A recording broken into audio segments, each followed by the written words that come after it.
financial independence mean to you? How would you describe it? Yeah. Fire. Love it.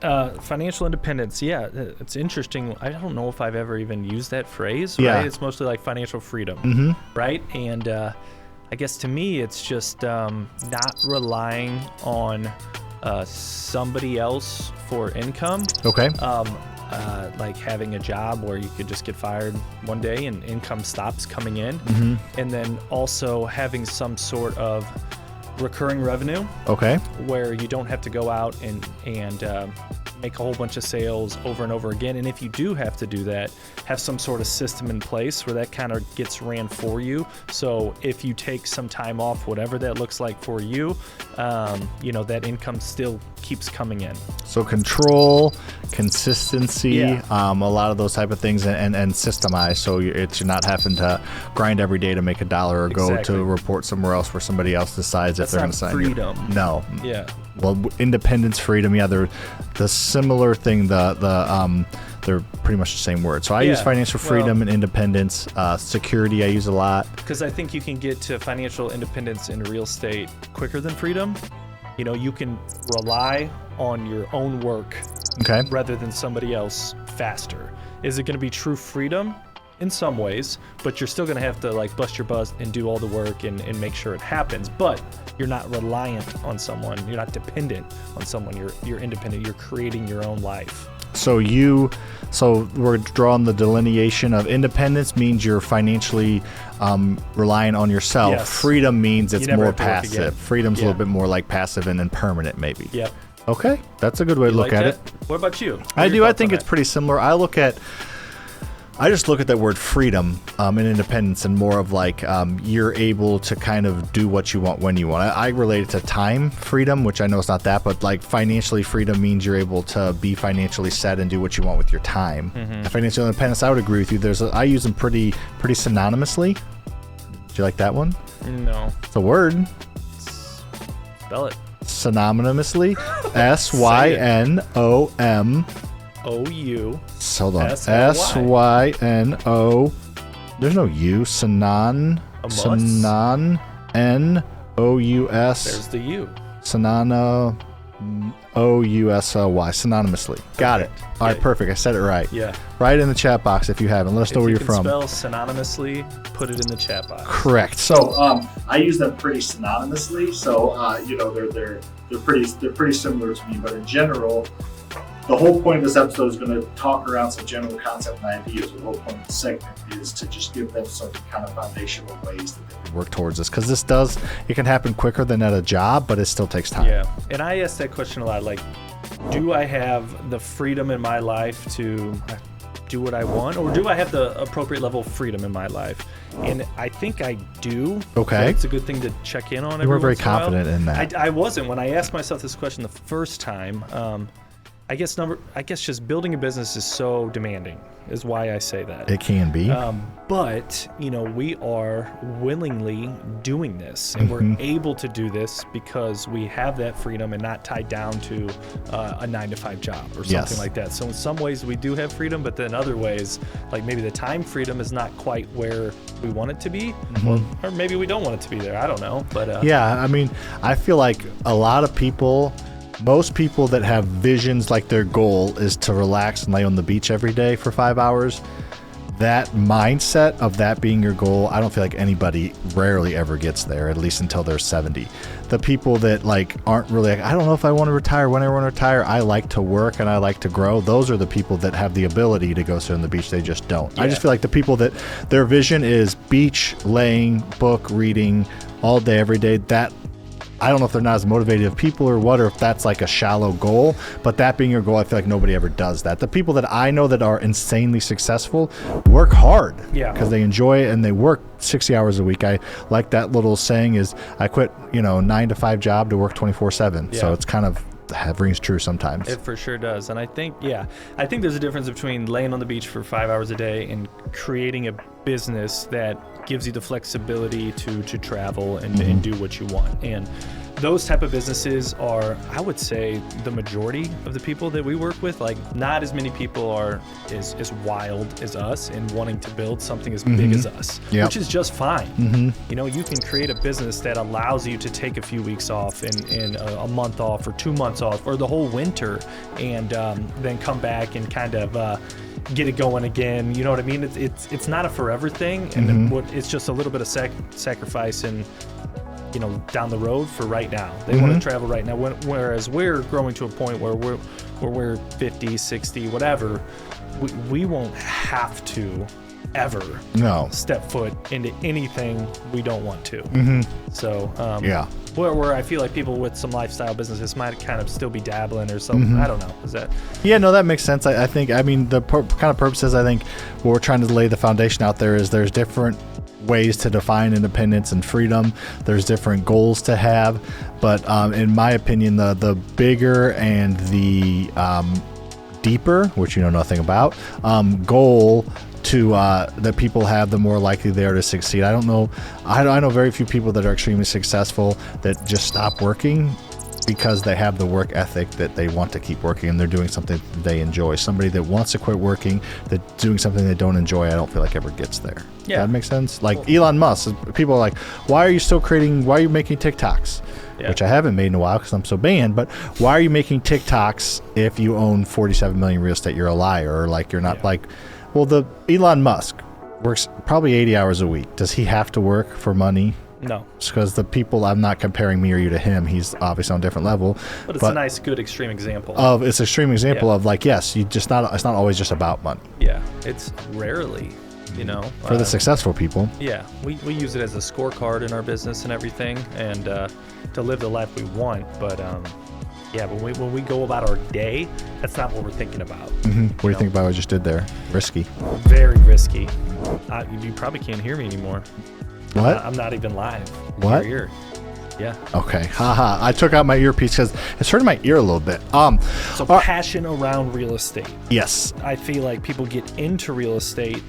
If they get into it for the right reasons, they'll probably want to continue to grow. Yes. You know, if you get into it to, you know, sit on the beach 5 hours a day, it's probably not going to grow to the point where you can do that anyway. Yeah, no, it won't. And I think the other thing is just getting into it is okay if you don't have this really concrete why. Like our original reason to get into it is not a reason now. So I think you can grow with your why as your companies grow. Like Kong, our buddy Kong, he doesn't want to grow how we want to grow. He wants to do 5 to 7 houses a month. He's got a virtual VA team that does everything for him. It's a lifestyle business. He can travel, do what he wants. He can go to Vietnam for a month.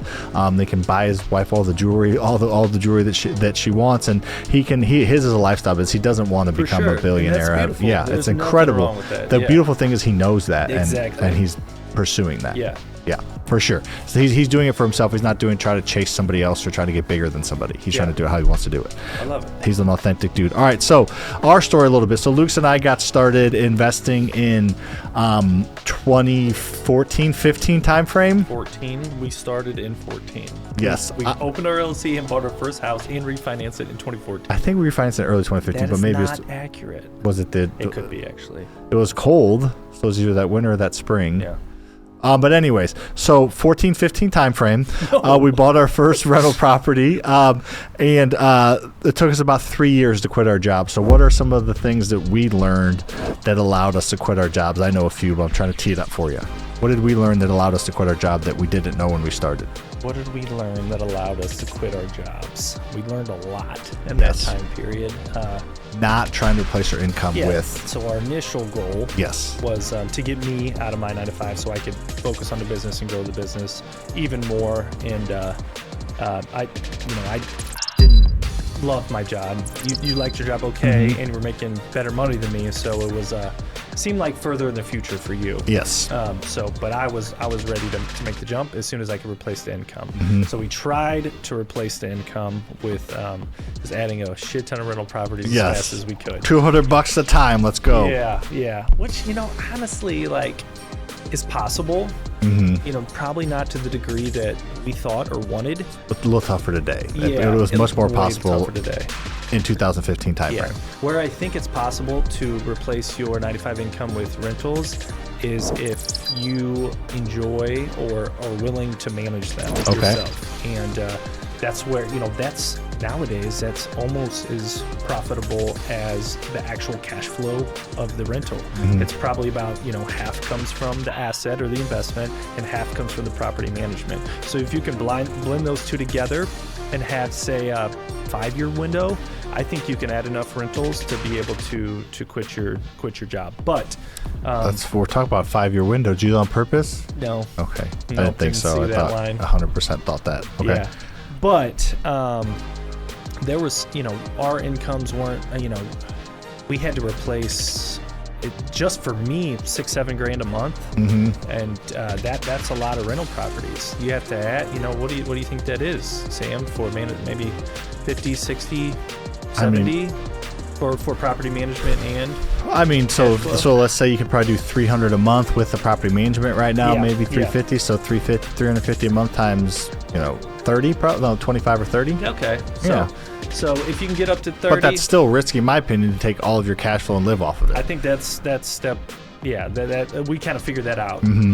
We're like, oh, these don't cash flow like they do on paper. No, they do not. And if things go wrong, instead of taking your livelihood to fix that problem in the house, or becoming a slumlord not fixing it, figure out a way to have other real estate sources of revenue to supplement your 9-to-5 income. Did you hear about the slumlord recently bought a house from? It's very interesting. The one Lauman bought. No. Oh, okay. Tell me about it. It's pretty bad. It's not, you wouldn't think he's a slumlord, but he it was a nice house that Lauman bought that he said there was over 100 pee and poop stains all over the basement. There was active leaks in the ceiling that weren't replaced, and it was just, the tenant was horrible, and the person owning the house was a slumlord. So great story. You know who it is? No. Who did Lauman recently buy a house from? Don't say their name, but yeah. I wouldn't know. Okay, well there you go. I know more about Flint Company than you do. You know that one. Boom, got you. So basically, Luke's and I, after about 2.5 years of buying as many rental properties as we could, we bought a lot for our first 2.5 years. I mean, most of our portfolio has been purchased in the past 5 years, but those first, for going from none to probably 25 or 30 doors by the end of 2016, I would say that's a lot in 2.5 years, 2 years. So I think we were up to by mid 18, we're up to 60. Does that sound right? Probably. And then we bought our 27 pack, which kind of changed everything. I just know we bought several single families, and then we had that 8-unit commercial build. So we were up to a decent amount of doors, and it just wasn't making sense. So we figured out, and we're kind of shifting our entire coaching model to not just focusing on BRRRR rental properties, on if you want to replace your job and have more security, and even if you don't want to replace your job, just want more financial independence, you can have financial independence so you could quit your job maybe if you wanted to, but you don't. You need that active and passive income. We figured that out. We figured, and we're doing it now, is we just go find properties and then let's wholesale some for money right now. Let's fix and flip some for money in the near future, and then let's keep some as rentals for long-term wealth. So I know it seems like a lot, but I promise it's not just go find a distressed property. If you're keeping it as a rental with the BRRRR method, you're already doing it. Get under contract. Rather than close on it, sell it before you close. And get under contract, buy it and rent it, or buy it and then rehab it. Rather than rent it, you sell it. So it's the same. We're just breaking up the BRRRR method a little bit more to allow people more options. Kong made a great analogy. I was on his podcast yesterday, and he's like, his initial mentor was you need to do things multiple ways. If you walk around with $100 bill in your pocket, you have way less options. Not everybody can break that. You can pay for things. Not everybody can. If you want change, not everybody can break 100. But if you have 5s and 10s, well, you can. 5s and 10s and 20s. If you just have more options available to you. Yeah, pennies, nickels, dimes. Wishing wells. Why do they have pennies? Wishing wells. That's why they have pennies. Yeah. Make a wish. That's why they have pennies. Perfect. Flip it up. Do it. Wish comes true.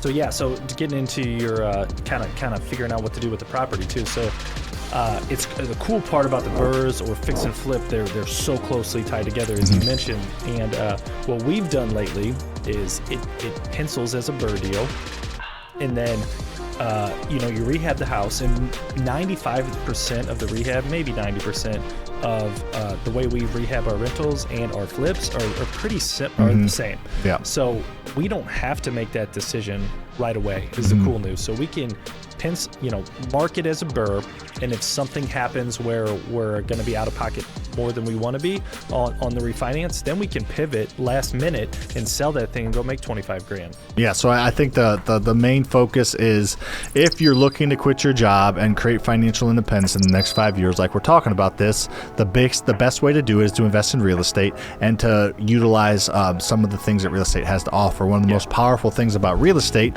is the multiple options you have. You can wholesale it, you can fix and flip it, you can rent it, you can arbitrage stuff, you can rent on a short-term basis, a mid-term basis, a long-term basis, you can go Section 8, you can partner with somebody, you can wholesale. There's like, the beautiful thing about real estate is you have so many different ways to make it work depending on what the market's throwing at you. I've been talking about this quite a bit, and it hits home. Like, we can't control what the market does, but we can control how we react to what the market does, and that's for sure. That's what we're doing right now. Unless you're just trying to do one thing, then you don't have control.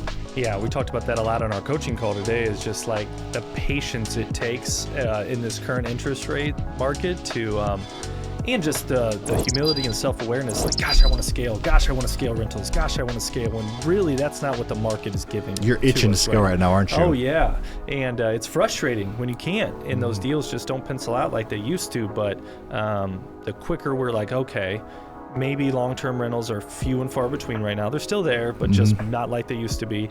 Let's focus on fix and flips and maximizing this deal, stack some cash, and then figuring out a way to utilize that cash, whether it's putting money down on rentals or going to buy an apartment complex or whatever. Just take what the market gives you right now. Yeah, and this is why I love our community, because I kind of knew this, we didn't really articulate it, but I was like thinking about this and thinking about like kind of rebranding a little bit to not the College of Rental portfolio, but to like just like how to, for sure, build wealth and freedom through real estate kind of thing. We'll think of a fun name for it, but like it's been right in our face.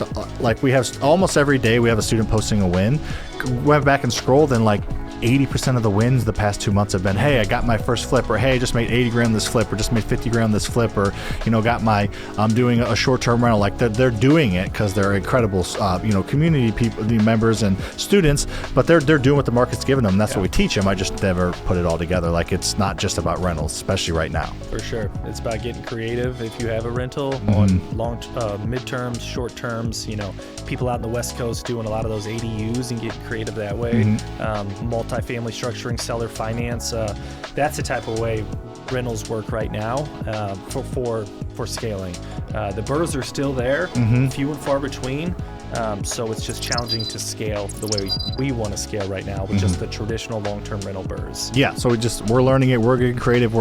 That's why I created a 80 video MTR course, because midterm rentals, they're not every location you buy a house is good midterm rental, but there are a lot of good locations for midterm rentals that people just don't think about. Same with short-term rental. They could be you could have an excellent short-term rental in just like your run-of-the-mill suburb neighborhood. It's wild. Well, we were talking after our private lender meeting with Kathy, Sean's mom, and I think it was her saying we need talk about in St. Peters. We need midterm rentals in St. Peters, Missouri. And I know no one listening knows where St. Peters, Missouri is, but it's a beautiful suburb outside of St. Louis. It's not near. I guess it's near a hospital, but it's not like where you'd ever think anything but honestly owner occupants. I don't even think of rentals when I think of that area. So, well, let's get back to the best ways to replace your income. And if you want to do it with real estate, to me, it's wholesaling or fix and flipping, and having multiple exit strategies, of course. But I think knowing yourself and kind of your skill sets before you get into one of those is important. And then you can kind of branch off and have those multiple exit strategies. So on the wholesale side, if you love hunting for those deals, you like marketing, you like negotiating deals, I think wholesaling is a great option for you. I've seen people who are like engineers, like engineer type mindsets. Oh gosh, those people. I know, right? And that try to force wholesaling. And it just doesn't work. They're like, I haven't got a deal in a year. I'm like, no wonder why. Yeah. And there's nothing wrong with that. I was like, use your operations and finance skill set and risk management to execute multiple fix and flips and learn how to scale that way. Or create a system and have somebody else do the damn closing. That's that part of that, using other people's skills kind of thing. Yeah, exactly. And then I've seen the other side, Sam, where people are excellent marketers and sales and negotiators, and then they try to force a flip, and it just is a disaster. Takes twice as long as it should have. Twice as long, and just have no idea what they're doing, which is fine. So there's actually a student that we talked to today. She's more on that wholesale sales and marketing mindset. So she's going out and finding these deals, and then what she'll do is she'll either sell them to the fix and flippers for a wholesale fee, or partner with them and kind of go through the construction process with them, and then split profits on the back end. So figure out how to learn how to do that as well. Did she do that on her own, or did you suggest it? She's doing it. She is doing it on her own, Sam. Yeah, and I tried to just clarify that multiple exit strategy instead of just kind of falling. She kind of fell into it the first time. But yeah, just systemize it a little bit for her. No, I think that's smart. That's just, again, we talk about the beauty of real estate, and the cool thing is, I always tell people are like, what should I do? Let's say you aren't like a great marketer or great, like you can just kind of do whatever, like you can like figure out whatever.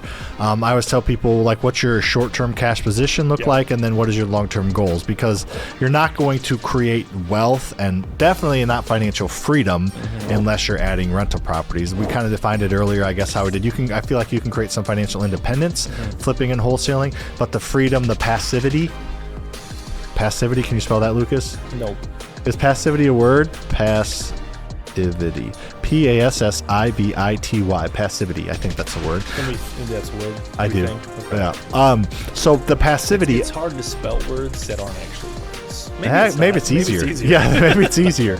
So the passivity of wealth building is not going to come from flipping and renting. You can do what our boy Jamil did, who's one of a kind. Not many people can build out a wholesale company that you can build and grow and scale across the country and sell for $100 million in 10 years or whatever. I didn't know that was his company. I know that company, and I know someone who works in that company. Yeah, no, I mean that, but he's like next level type stuff. So the traditional person, the best way to like fill your cup up now and put some pennies away for the future is just the mixture of active and passive income. So I always tell people, if you have like bad consumer debt you want to get out of, then fix and flip and wholesale. But if you have a job you like and you want to build wealth and you have some time, I would add rentals and focus on that. But don't pass up a deal that doesn't cash flow. That's a good deal. Make something out of it. Squeeze some juice out of that orange. Yeah, and I think there's also, so you got your steps, or step one is you have your 9-to-5 job that you do not like. You're knocking on the door. Knock, knock, knock. This is your 9-to-5 job that you don't like. And you're knocking. And you want to get to independence first. Before freedom ever comes, it's independence, right? And we're trying to bridge that gap. Got it. There's also a middle ground that people can do. And if they really hate their job and they love real estate, they want to get in it, you can find another W-2 job within the real estate industry. Like what? That depends on your skill set as well. But you can be a real estate agent. You can be a property manager. You can be a project manager or a general contractor if you love construction. You can find a marketing job if you love that. Real estate appraiser. Lot of different good jobs within the real estate industry as a whole, and then you can niche that down to real estate investing industry as well. And that allows you to learn, get inundated. Let me spell that. Inundated by real estate investing knowledge all day long. Maybe have some other type of freedom because you're around it all day long that allows you to start building your rental portfolio or start fixing flipping on the side that your current job didn't allow you to do. Inundated. Dated. Dated. Dated. I don't think it's dated. Inundated. I like it. Okay, inundated. So I've written synonymously passivity and inundated. And we're not sure if any of them are real words. I'm pretty sure synonymously and passivity are words. But not inundated? Well, inundate's a word, it's not a spell. So I think they're all three words. The only one I'm synonymously is undate. So close. I just one letter off, one vowel off. Is synonymously a word? I think it is. That's a word. And then passivity. I think they're all three words. I don't think passivity is a word. Like synonyms a word, but synonymously, yeah, that's a word. Cinnamon. Cinnamon. Women. was cinnamon tan. Well, The Dominican women with cinnamon tans. Lucas was in Miami. Passivity. All right, what about synonymous? Yeah, so they're all words then. We know synonymous. So boom, Lucas, Hey. come at me with that BS again. See what happens. You get knocked out like Drake knocked out Kendrick Lamar. Oh. Get into that later. Yeah. After Lucas gets in. So, in general, to kind of get us back on the path here to round out this segment before we get on to the next segment, to start this process. So let's say somebody's like, all right, I want to start this process. What's the first step for me wanting to get into real estate to eventually get financial independence? What would you say the first few steps are? And I know we covered this a lot, but obviously it's okay to repeat. Figure out your skill sets, understand your cash position. Start internally, you're saying, okay. Yeah. And Look in the mirror. Yeah, and then kind of try to narrow down your focus a little bit. But it's going to start with finding deals, period. Okay. If you're more sales and marketing type, going to go the wholesale route, you don't have to worry about the funding, which is nice. So you just kind of go after it. Start finding deals, and then whatever that marketing looks like for you. If you're a wholesaler, there probably should be some level of direct-to-seller marketing involved in that. If you're a wholesaler, if you're looking for fix and flips, you don't necessarily need that. You can buy from wholesalers, from other connections, and if that's the route you want to go, is you got to figure out the money side first. So whether it's hard money lenders or private money lenders, get some sort of guidance limit and pre-approval with them. So when you go to start looking for deals and you find one, you can be confident in the offers that you're making. Awesome. So money, deal flow. All right, I'm gonna take a little different direction if that's okay. Please.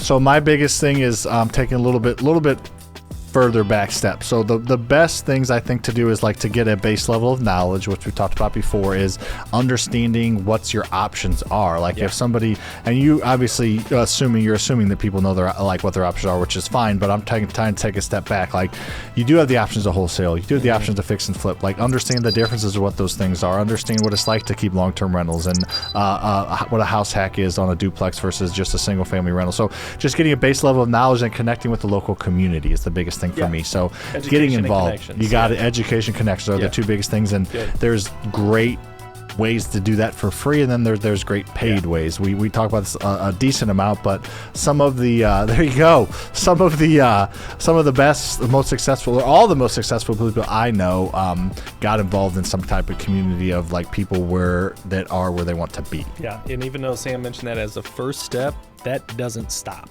So you continue to get connected, you continue to educate throughout all these other steps. Oh yeah, I mean, we're gonna, with what we're doing next week, we're gonna spend $125,000 this year on education. Damn, we are. Yeah, freaking 90% of our income right there. Yeah, let's go. $125,000 on education, being involved in community. So we believe in it heavily, and everybody I know that's successful does it pretty heavily. Yep. Awesome. Any parting words of wisdoms for our peeps on the REI school? Man, yeah, I think just the more focused you are, and the more you can narrow it down before you get started. I know it's not going to be perfect, but the smaller your funnel is, as you get into this, the more successful you're going to be. If you're shotgun approaching, it's going to be very challenging to get good at anything. So kind of figure out where your lane is, and sometimes it just takes doing it to figure that out. But if the more you can narrow that down ahead of time, I think the more successful that first deal is going to be. Thanks for watching. We appreciate it. Make sure to hit that like button, comment with something you learned, and make sure to subscribe to this channel. We give away more free advice on how to create wealth based on things we actually do every single day than any other channel on YouTube. Make sure to share this with a friend, because our mission is to inspire you to think differently about freedom.